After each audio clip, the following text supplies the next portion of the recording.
Admiral Hari Kumar, Admiral Karambir Singh, Admiral Chauhan, Ambassador Raskotra, Mr. members of the Nayyar family, dear friends, and it's wonderful to see so many familiar faces in front of me. It's really a great pleasure to address the National Maritime Foundation, and it is a particular honor to be asked to deliver the Admiral KK Nayyar Memorial Lecture for 2022. My subject today is on the emergence of the Indo-Pacific and making a case for the Quad. I believe it is a timely one too, given that a Quad summit took place in Tokyo just a week ago. And the NMF is a particularly appropriate forum to share these thoughts because it has been a pioneer on the concept of the Indo-Pacific and very much a participant in the ensuing debates. And this is, of course, quite natural, given that so much of the discussion pertains to areas of interest to it, be it maritime security, well-being of oceans, global cooperation, or a rules-based order. Now, the Indo-Pacific as a theater and the Quad as a platform are among the recent additions to our strategic lexicon. They matter less for their novelty than that they reflect the aspects of the global changes underway. Understandably, they have been the subject of debate and in some quarters, even of polemics. In many ways, the Quad is a tale of a grouping foretold. Once the constraints of the Cold War were removed in strategic calculations, three of India's important relationships, that with the US, Japan, and Australia, started to unfold more naturally. Their cumulative impact is what we are seeing now. It could even be asserted that the Quad symbolizes the larger direction that the world is moving. Now, consider really how much the world has changed in the last quarter century.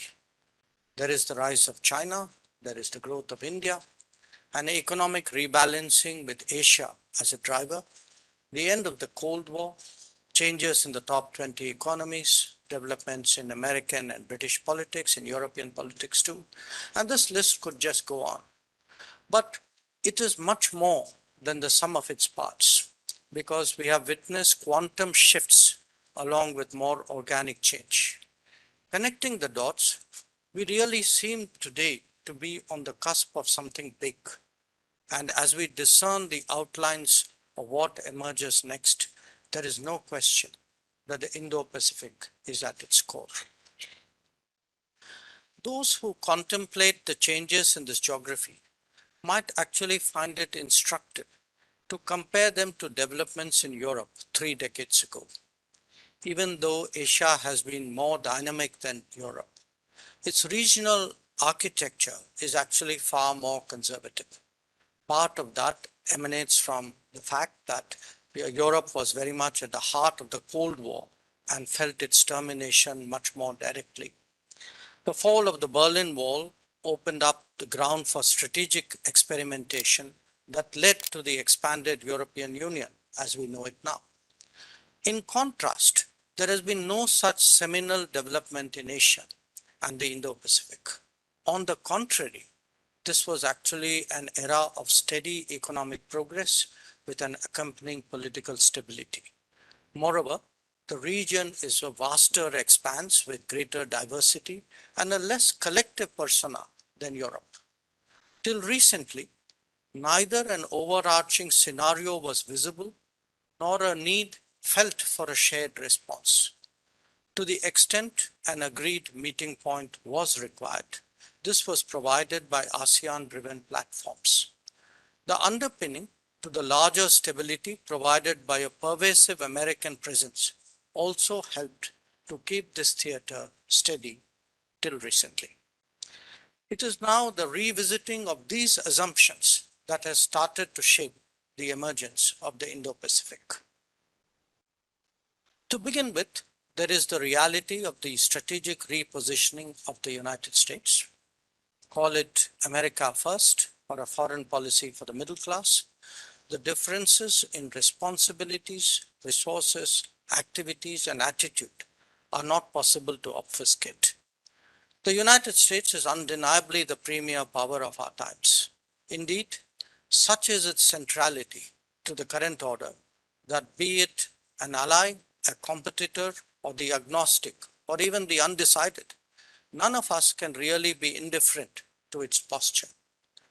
There are different ways by which the US is itself coming to terms with its new constraints and its current challenges, where the US, as an entrenched power, is understandably struggling, is in respect of new manifestations of exerting influence and wielding power. But what is important to recognize is that in its own unique manner, the American polity is also going through a serious introspection. Among its policy changes are a greater emphasis on burden sharing and an openness to partners beyond established relationships. Its search for global stability leads it to contemplate a new form of plurilateralism. The second big driver of the changes we see around us is, of course, the impressive growth of Chinese power. There are three autonomous aspects to this phenomenon. The first is the enormous expansion of Chinese capabilities in virtually every field. The second is a projection pattern that changed beginning with 2009 and more vigorously after 2012. The third, and this was particularly apparent during the pandemic, is China's deep relevance to the global economy. They have propelled radical economic and strategic rebalancing in the global order. The United States, as the dominant power, is the most affected on all counts. Equally, they have had an influence on the rules and practices of the current order, the management of the global commons, and the nature of world politics. None of that is surprising, given that the combined import of these changes have been multiplied by their focused leveraging. Such seamlessness exhibited abroad is a reflection both of a tightly integrated worldview as well as a domestic outlook. So let us be clear that this is not just about the rise of another power, however major. We have actually entered a new phase in international relations, and naturally, the resonance is felt most strongly in its immediate vicinity.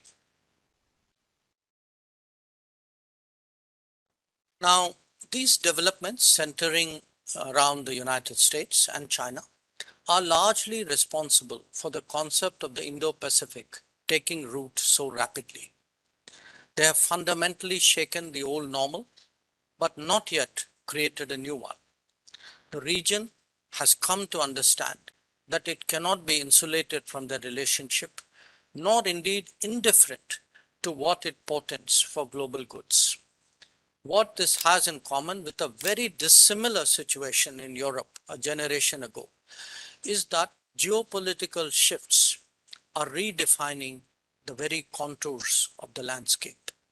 In Europe, it happened when American power was at its peak, encouraging a generosity of that overcame the continents of that overcame the cautions of that continent's history. In the Indo-Pacific, in contrast, it is a very different story where it is now the limitations of American abilities that have triggered a rethinking. But both, in their own way, have encouraged a greater sense of collectivism. It was also inevitable that such a significant transformation in the relative weight, influence, and behavior of players should lead to a reimagining of the arena itself. The irony is that those who are projected as taking the lead are actually coming to terms with a scenario that the fortunes of others have created.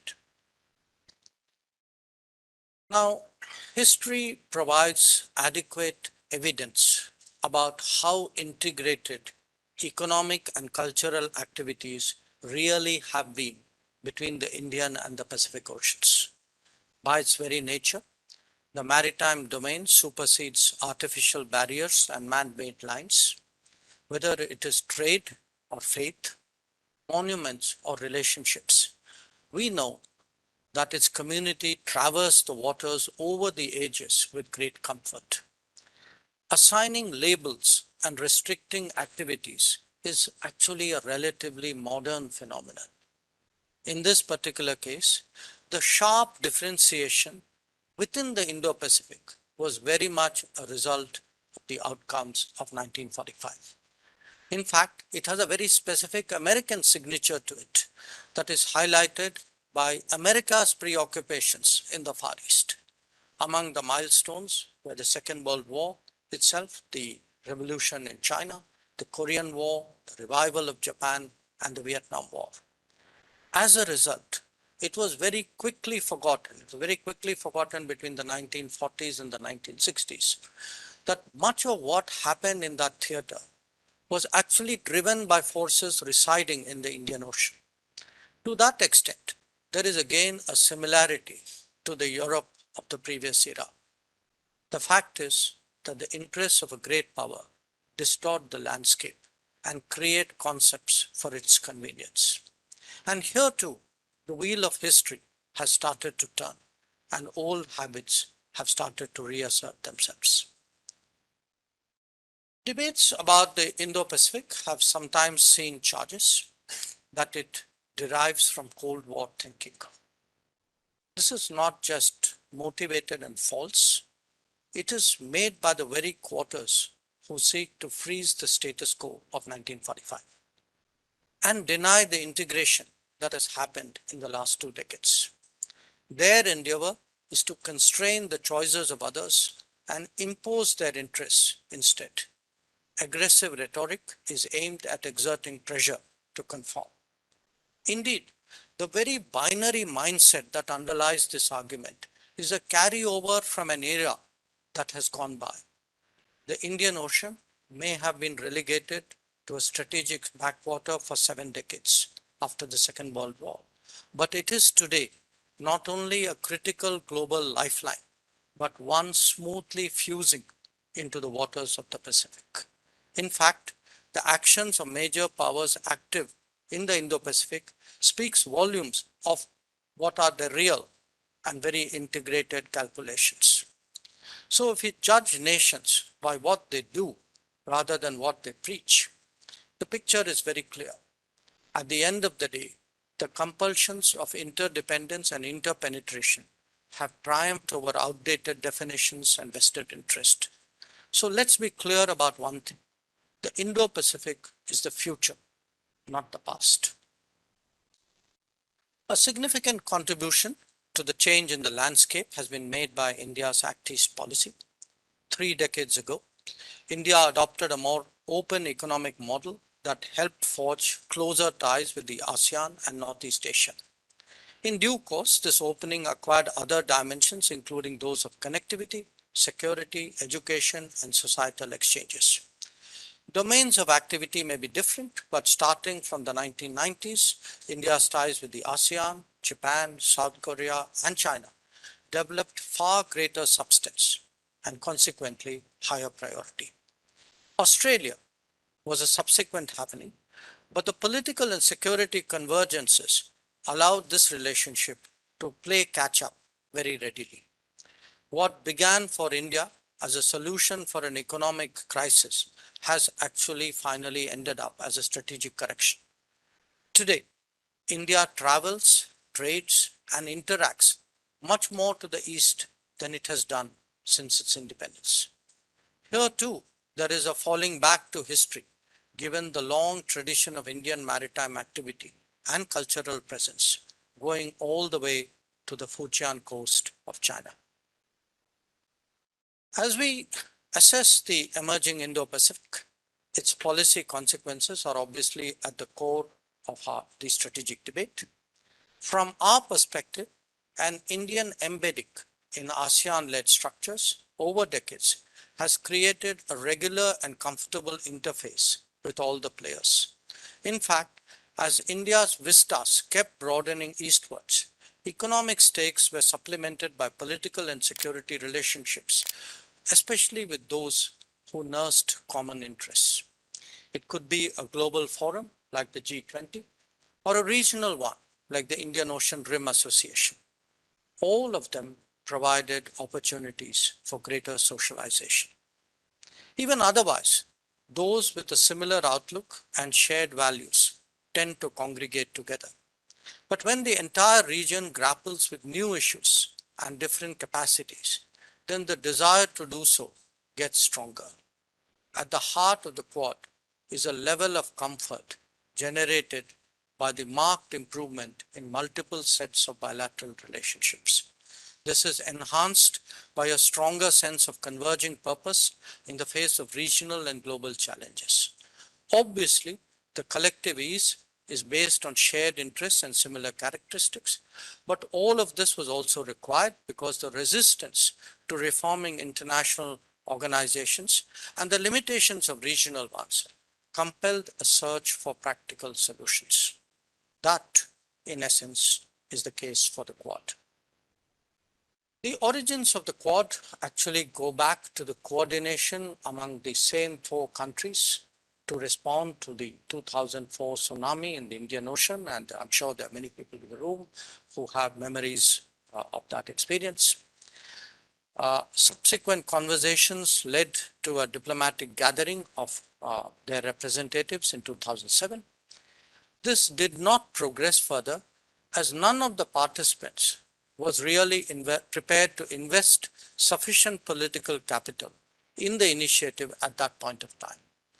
The natural question, therefore, is what has changed between 2007 and 2017 when the Quad, in a more serious incarnation, assembled in New York?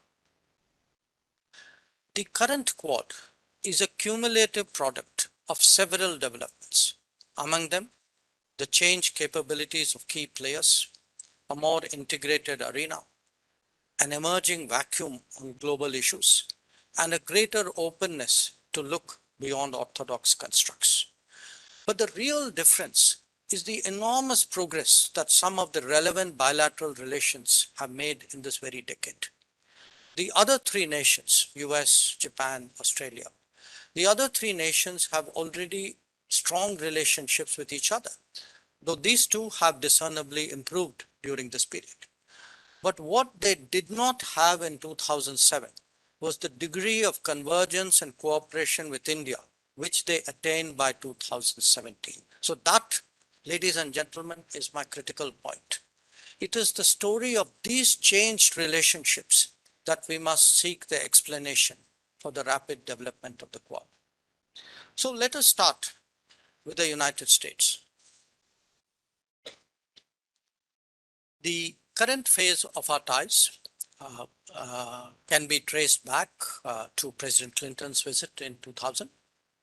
That in turn was very much the result of effective management of the political consequences of the 1998 nuclear tests. Now, it is essential that this starting point be duly recognized because it confirms that India and the United States actually upgraded the relationship, seeing intrinsic value in doing so. This was still, if you remember, this was still the era of the dot-com revolution and the H-1B visa. American dominance, global dominance was pronounced, and there was really no balance of power argument that was driving American strategy at that time. It was in fact the improving prosperity, the expanding talent, the larger global exposure of India that made it a better partner in American eyes. In many ways, this was a natural progression of the relationship once the constraints of the Cold War era ended.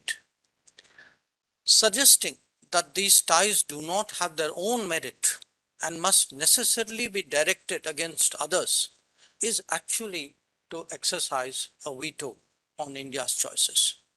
This is all the more contestable given how some nations leveraged their own relationship with the United States so enthusiastically in the past when it suited them. Obviously, when a judgment is given by any party that has a stake in the outcome, this must be seen for what it is. Now, progress in India-US ties accelerated during the Bush administration, which correctly identified the nuclear impediment as a major obstacle to serious cooperation. By this time, both sides wanted a more normal relationship, freed from the encumbrances and the impediments and the assumptions of the past. They therefore proceeded determinedly in that direction, successfully addressing domestic political challenges in both countries in that process. The realization of the India-US nuclear deal widened the pathway to greater shared endeavors. That 5 successive American presidents, starting from Clinton till Biden, 5 successive American presidents who are so different from each other, have been united in the pursuit of better ties with India, has actually been the real game changer. That consistency, I should add, also holds true for the Indian end. As a result, a relationship that was earlier notable for its argumentation and distancing has undergone a complete transformation. The 2 decades which witnessed such significant developments in respect of the US also saw steady progress with Japan. Challenges for India on this account were, however, very different. Unlike the US, Japan did not have a history of leaning towards Pakistan during the Cold War. For reasons rooted in history and culture, there was in fact a proclivity in Japan, in Japanese politics, for India. The paradox of the relationship was that the very lack of issues also limited high-level attention.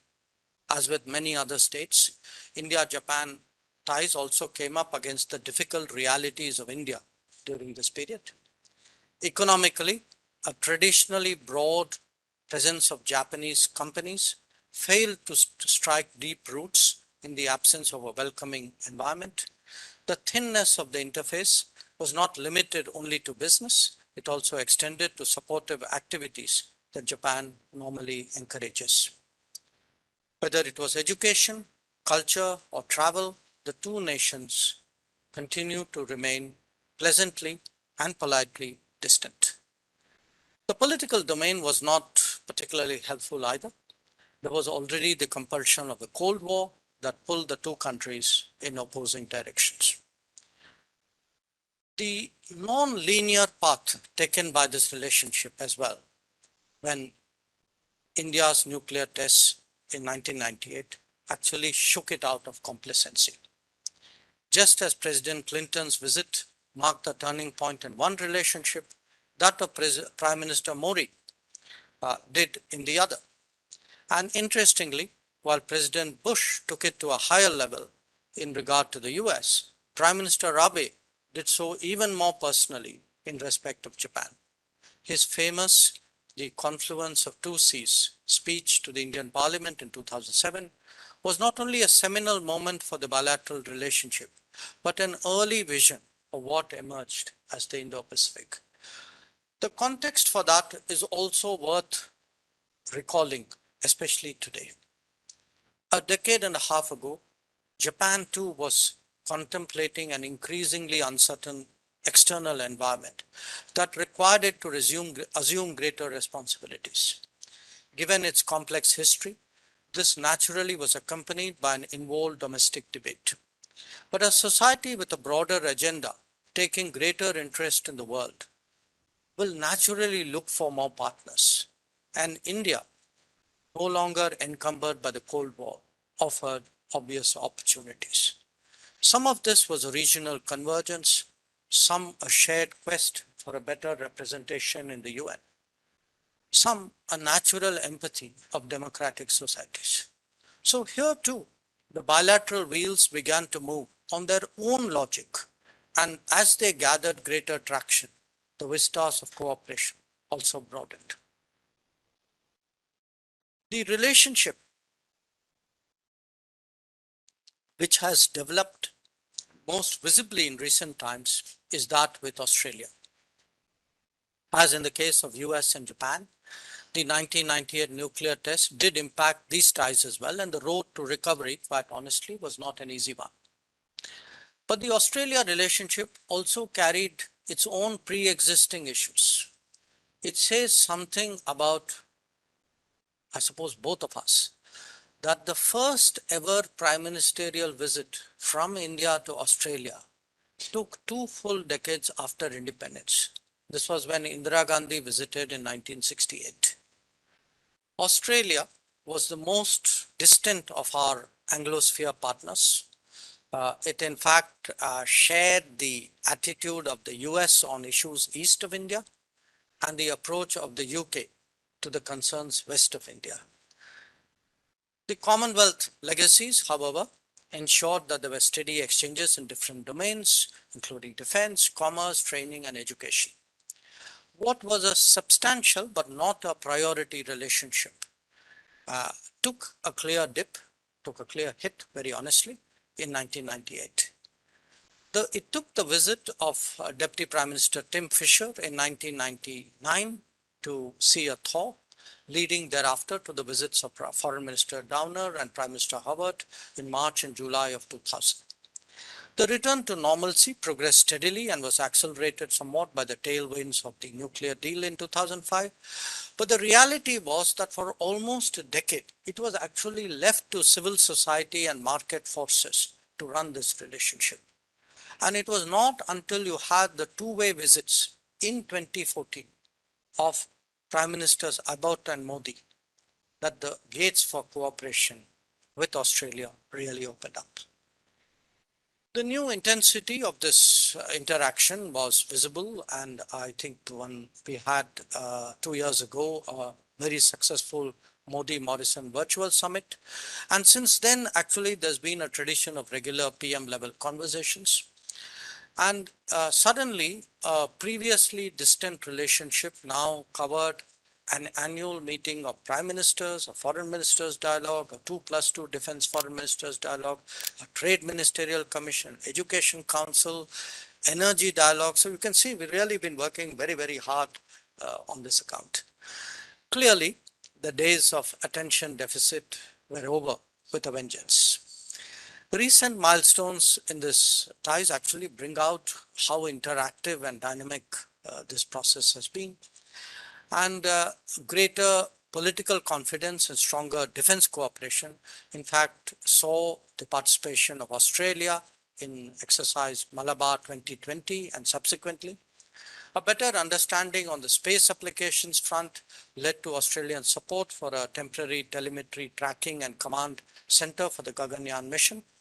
A shared concern about trade reliability and economic volatility encouraged an initiative called Supply Chain Resilience Initiative along with Japan. And we actually negotiated and concluded a free trade agreement in record time in 2022. And I would say this is an outcome actually of what by now is a larger systemic confidence.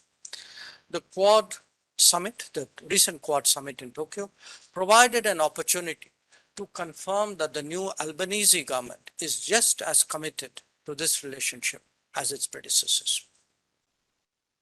So with this background, I want to speak briefly about the Indo-Pacific Oceans Initiative, because I do believe it is also something that the NMF should be focusing more on in the coming days.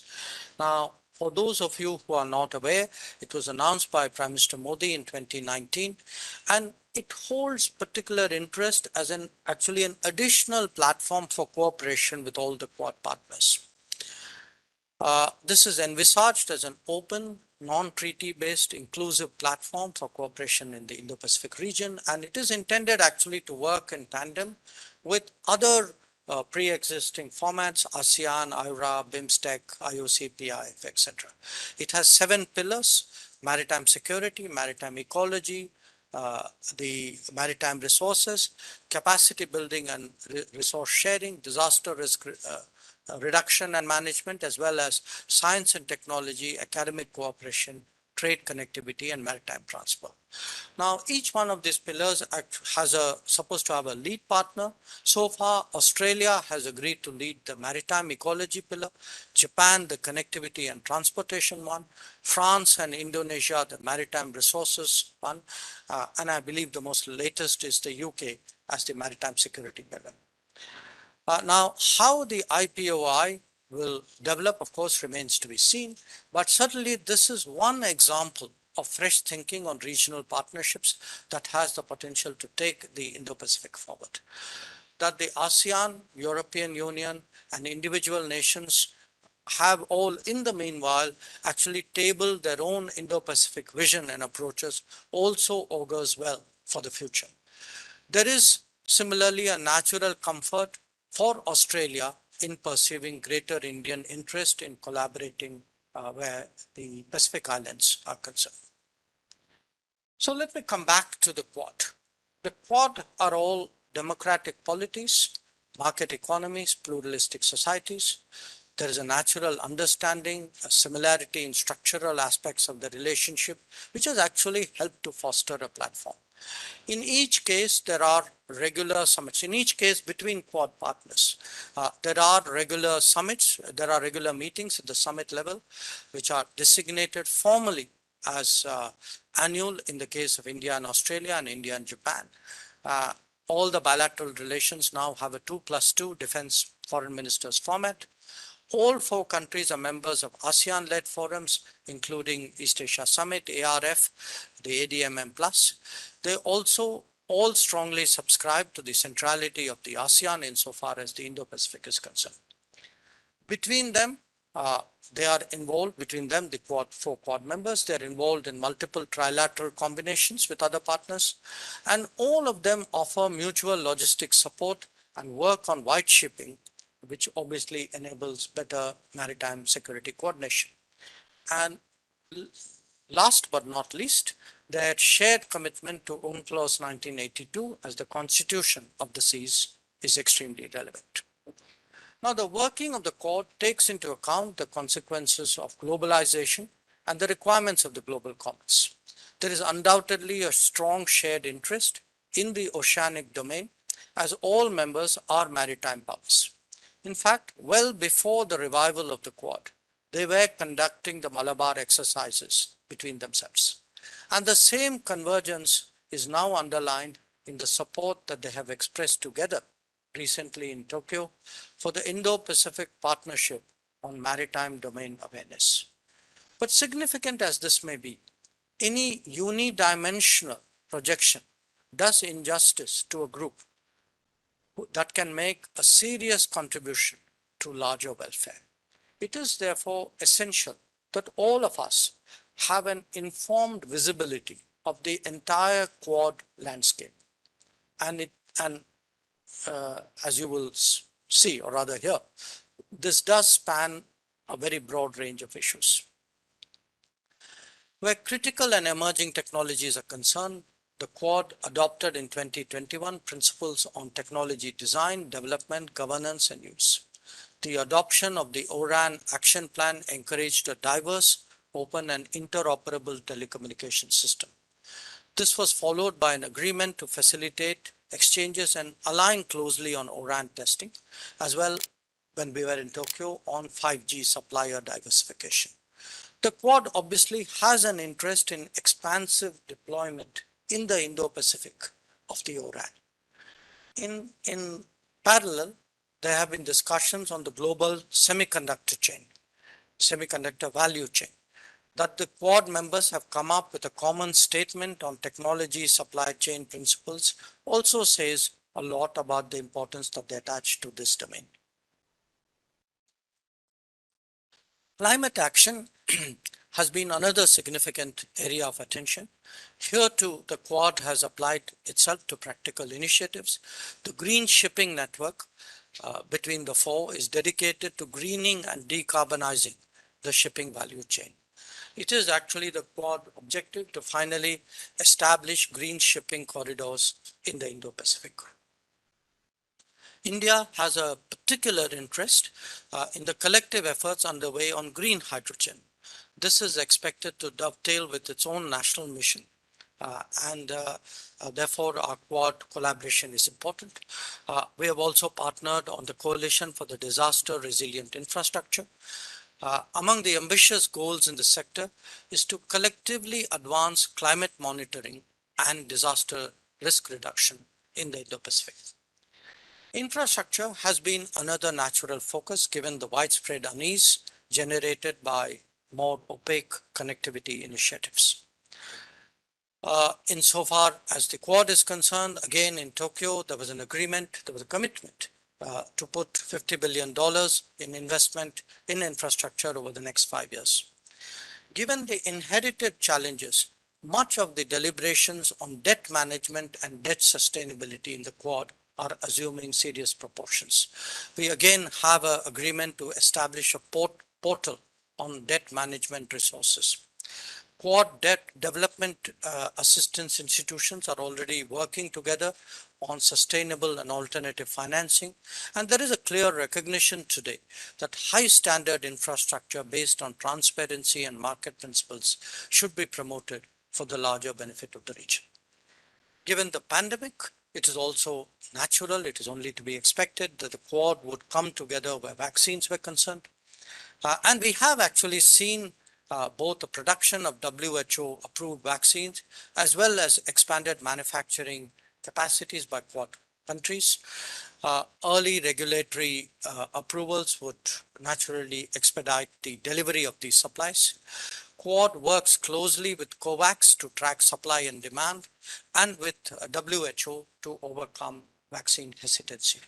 On its part, India has provided more than 500,000 made in India vaccine doses to Cambodia and Thailand under a Quad vaccine partnership. Other notable areas of cooperation have been Quad data satellite portal and STEM fellowships.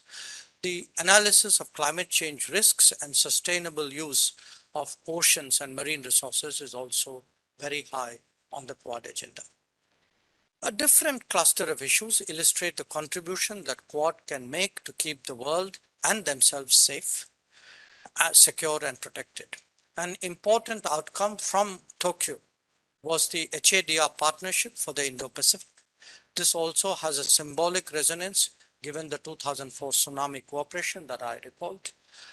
At the time when climate events are proliferating and global responses are declining, this will fill a significant gap. Counterterrorism is another domain of cooperative activity, starting with policy exchanges and experience sharing. The potential for mutual benefit, I think, is being rapidly explored. The cybersecurity is also emerging as a productive area of work. Sharing model approaches, encouraging development of talent, ensuring supply chain resilience, and security of networking industries are its prominent facets. So, ladies and gentlemen, let me conclude with the objective of the Quad, even though I have, in a sense, dwelt on it at great length. In the words of Prime Minister Narendra Modi, it is actually to do global good. The need for that to be a collaborative effort is self-evident. It is equally natural that nations with significant capacities and shared interests would step forward in response to the need of the day. That India should be one of them makes sense given how much we have grown in the last 3 decades. But for this to happen through partnerships with 3 Quad countries was not always a given. It can unfold today because painstaking efforts are made over many years to strengthen the bilateral relationships that are the real building blocks. But even that by itself was not adequate. It took considerable openness of mind in all of the Quad leaderships to envisage collaboration in a more contemporary manner. Practical progress has validated the relevance of this sensible approach. If Quad is to continue growing, and I have every confidence it would, we must also be cognizant of what we should not do. Trying to straitjacket it, subjecting it to a stress test, or imposing congruence over convergence are all harmful, not helpful. The Quad works precisely because it is flexible and understanding, a welcome departure from the rigidities of the Cold War era. The Quad is, in many ways, the aggregate of the progress India has made in the key relationships over 2 decades. It is also an assertion of going beyond traditional confines and defeating the mind games of our competitors.